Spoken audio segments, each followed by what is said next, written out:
sparklers, we could actually read the original story of Mary Poppins because I have the book right here. And I think it's a nice way to learn a little more about the story. Obviously, the storybook, the original book, is going to be slightly different from the movie and from the Broadway version. So there might be some differences in it, but I think it's always kind of a fun way to get to know more about the characters by reading the book that it came from. So I'll show you the front of the book, Mary Poppins, and I'm all cozy on my couch. If you want to get cozy while you're listening to this, I have my cozy soft yellow blanket. It is nighttime for me, so this is like a bedtime story. You all can watch this at any time of day that you want, but it can just be a nice little break to sit down and listen to a story. So first, there's a little section about P.L. Travers, who's the author. So I'm going to read to you about her. P.L. Travers was born in 1899 in Maryborough in Queensland, Australia, one of 3 sisters. She was a keen reader, particularly of all kinds of myths and legends, but before long she moved on to reading her mother's library books, which involved sneaking into her room while she was asleep.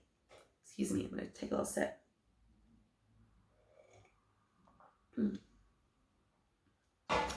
Pamela deliberately kept her life very private. She lived for a while in Ireland and London and traveled frequently to America, where she was made writer-in-residence to both Smith and Radcliffe colleges in Massachusetts. She also received an honorary doctorate from Chatham College, Pittsburgh. Although she worked as a secretary, a dancer, and an actress, writing was P.L. Travers' real love. And for many years, she was a journalist. It was while she was recuperating from a serious illness that she wrote Mary Poppins, to while away the days, but also to put down something that had been in my mind for a long time, she said. She received an OBE in 1977 and died in 1996. OBE is a special award. So, Mary Poppins, the original story. There's our first picture. I'm a little sniffly, but it's just my allergies, don't worry. So, Chapter 1, East Wind. So we already have a picture of someone blowing away. There we go. Okay. If you want to find Cherry Tree Lane, all you have to do is ask the policeman at the crossroads. He will push his helmet slightly to one side, scratch his head thoughtfully, and he will point his huge white-gloved finger and say, "First to your right, second to your left, sharp right again, and you're there. Good morning." And sure enough, if you follow his directions exactly, you will be there, right in the middle of Cherry Tree Lane, where the houses run down one side and the park down the other, and the cherry trees go dancing right down the middle. If you are looking for number 17, and it is more than likely that you will be, for this book is all about that particular house, you will very soon find it. To begin with, it is the smallest house in the lane, and besides that, it is the only one that is rather dilapidated and needs a coat of paint. But Mr. Banks, who owns it, said to Mrs. Banks that she could have either a nice, clean, comfortable house or 4 children, but not both, for he couldn't afford it. And after Mrs. Banks had given the matter some consideration, she came to the conclusion she would rather have Jane, who was the eldest, and Michael, who came next, and John and Barbara, who were twins and came last of all. So it was settled, and that was how the Banks family came to live at number 17, with Mrs. Brill to cook for them, and Ellen to lay the tables, and Roberts and I to cut the lawn, and clean the knives, and polish the shoes, and, as Mr. Banks always said, to waste his time and money.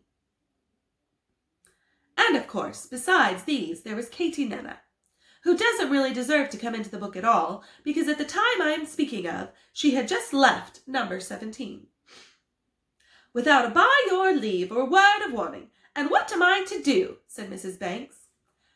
"Advertise, my dear," said Mr. Banks, putting on his shoes.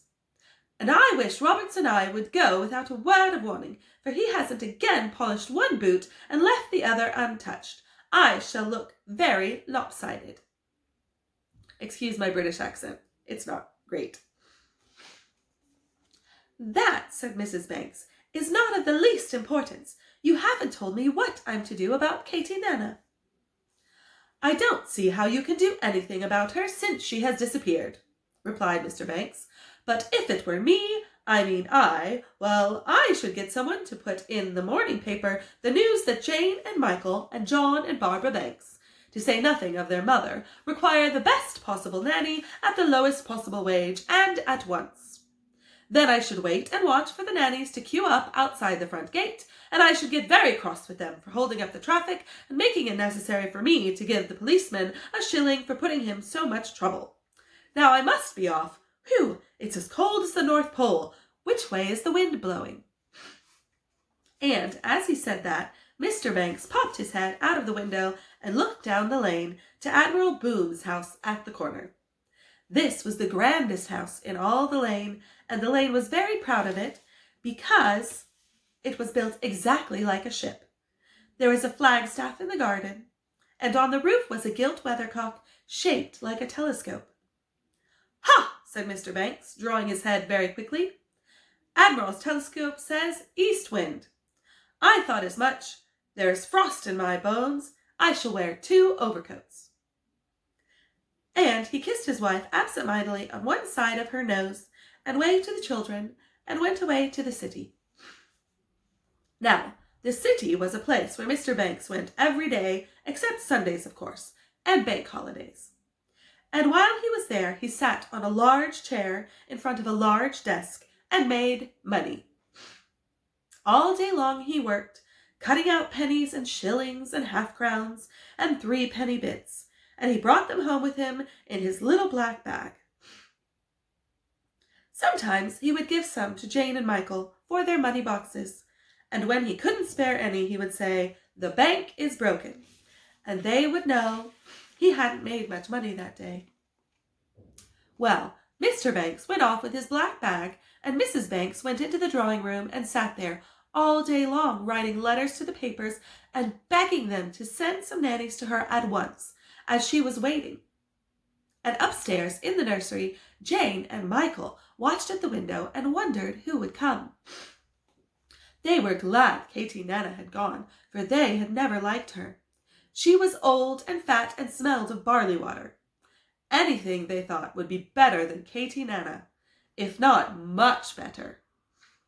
When the afternoon began to die away behind the park, Mrs. Brill and Ellen came to give them their supper, and to bathe the twins.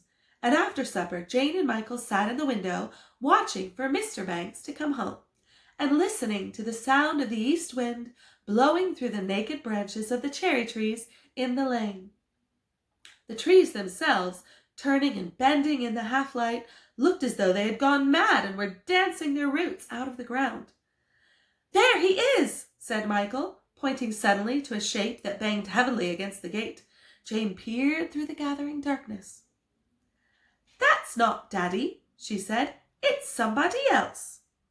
Then the shape tossed and bent under the wind, lifted the latch of the gate, and they could see that it belonged to a woman who was holding her hat on with one hand and carrying a bag in the other. As they watched, Jane and Michael saw a curious thing happen. As soon as the shape was inside the gate, the wind seemed to catch her up in the air and fling her at the house. It was as though it had flung her first at the gate, waited for her to open it, and then lifted and thrown her, bag and all, at the front door. The watching children heard a terrific bang, and as she landed, the whole house shook. "How funny! I've never seen that happen before," said Michael. "Let's go and see who it is," said Jane, and taking Michael's arm, she drew him away from the window, through the nursery, and out onto the landing. Oh, time for a sip of water.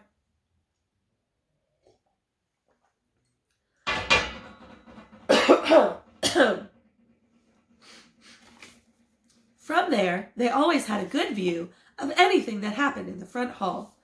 Ooh, frog in my throat will not go away. Presently, they saw their mother coming out of the drawing room with a visitor following her. Jane and Michael could see that the newcomer had shiny black hair. "Rather like a wooden Dutch doll," whispered Jane, "and that she was thin, with large feet and hands, and small, rather peering blue eyes." "You'll find that they are very nice children," Mrs. Banks was saying.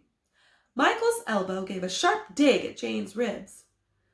"And that they give no trouble at all," continued Mrs. Banks, uncertainly, as if she herself didn't really believe what she was saying. They heard the visitor sniff, as though she didn't either. "Now about references," said Mrs. Banks went on. "Oh, I make it a rule never to give references," said the other firmly. Mrs. Banks stared. "But I thought it was usual," she said. I understood people always did."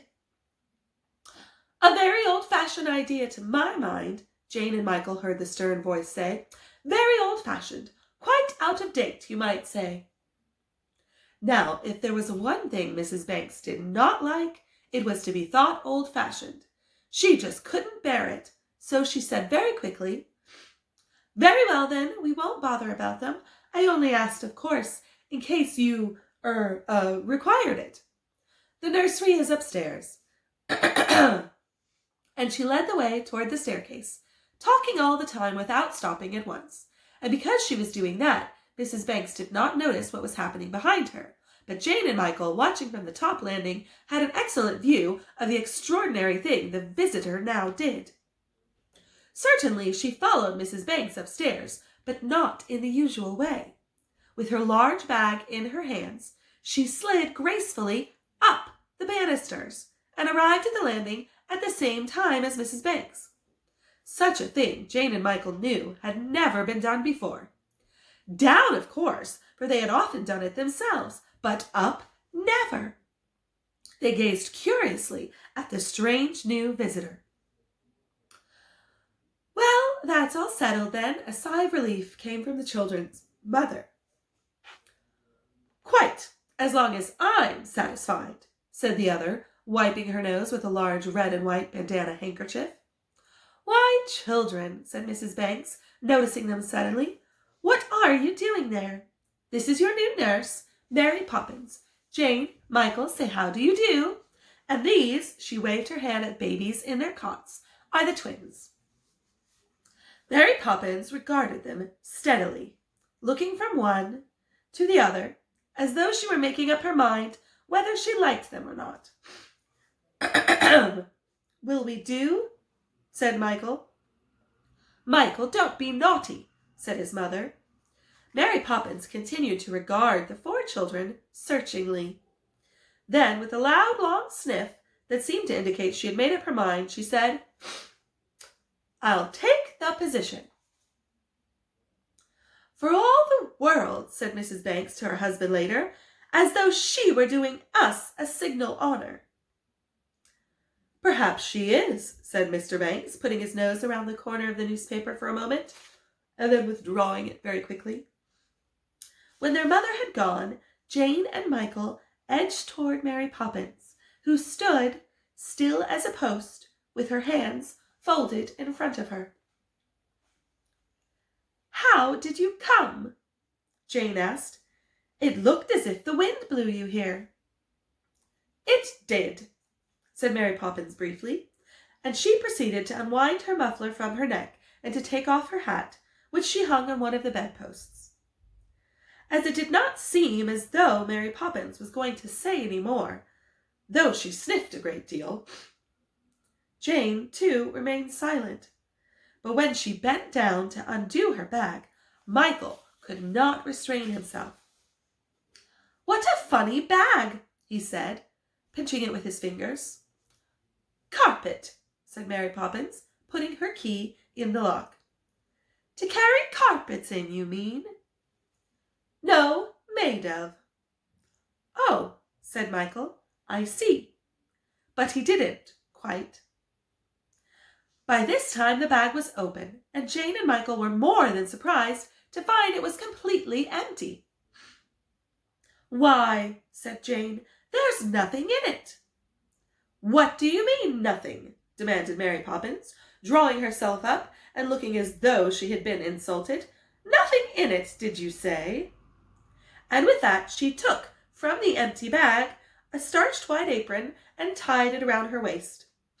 Next she unpacked a large cake of Sunlight soap, a toothbrush, a packet of hairpins, a bottle of scent, a small folding armchair, and a box of throat lozenges. Ooh, I could use a throat lozenge myself. Jane and Michael stared. "But I saw," whispered Michael. "I'm sure it was empty." "Hush," said Jane, as Mary Poppins took out a large bottle labeled 1 teaspoon to be taken at bedtime. A spoon was attached to the neck of the bottle, and into this Mary Poppins poured a dark crimson fluid. "Is that your medicine?" inquired Michael, looking very interested. "No, yours," said Mary Poppins, holding out the spoon to him. Michael stared. He wrinkled up his nose. He began to protest. "I don't want it. I don't need it. I won't." But Mary Poppins' eyes were fixed upon him, and Michael suddenly discovered that you could not look at Mary Poppins and disobey her. There was something strange and extraordinary about her, something that was frightening and at the same time most exciting. The spoon came nearer. He held his breath, shut his eyes, and gulped. A delicious taste ran around his mouth.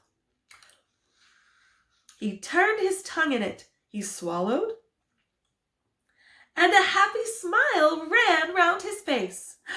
"Strawberry ice," he said ecstatically. "More, more, more."